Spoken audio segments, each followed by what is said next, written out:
Mga bata, handa na ba kayong magbasa ng maikling kwento? Tara, umpisahan na natin. Masayang araw ni Lito.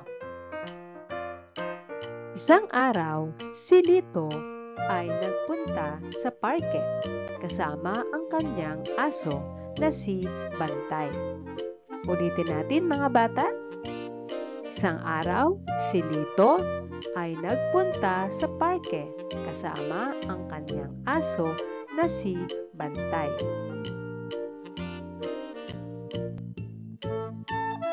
Habang naglalaro sila, nakita ni Lito ang isang maliit na ibon na nahulog mula sa puno. Dali-daling tumakbo si Lito at kinuha ang ibon. Ulitin natin.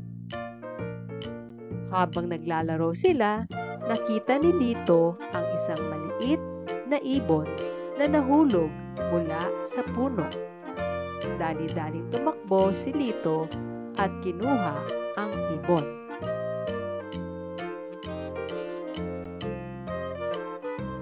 Dinala niya ito sa kanyang ina at tinulungan nilang ibalik ang ibon sa kanyang bugad.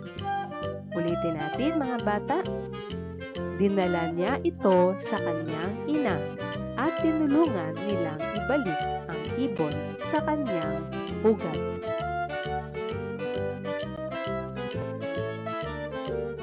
Masayang-masaya si Lito dahil natulungan niya ang ibon. Ulitin natin. Masayang-masaya si Lito dahil natulungan niya ang ibon. Sagutan natin ang mga katanungan. Sino ang nagpunta sa parke? A. Si Lito at ang kanyang aso na si Bantay. B. Si Lito at ang kanyang pusa na si Muning. Ang tamang sagot ay A.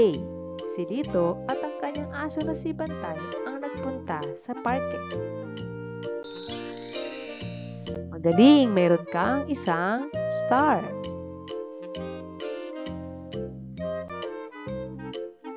Dalawang tanong. Ano ang nakita ni Lito sa parke? A. Isang maliit na tutubi na lumilipad sa puno. B. Isang maliit na ibon na nahulog mula sa puno. Ang tamang sagot ay B. Isang maliit na ibon na nahulog mula sa puno ang nakita ni Lito sa parke. Magaling, mayroon kang 2 star. Tatlong tanong. Ano ang ginawa ni Lito para sa ibon? A. Kinuha niya ang ibon at dinala sa kanyang bahay. B. Kinuha niya ang ibon at tinulungan itong makabalik sa pugad. Ang tamang sagot ay B. Kinuha niya ang ibon at tinulungan itong makabalik sa pugad. Mahusay! Mayroon kang 3 star.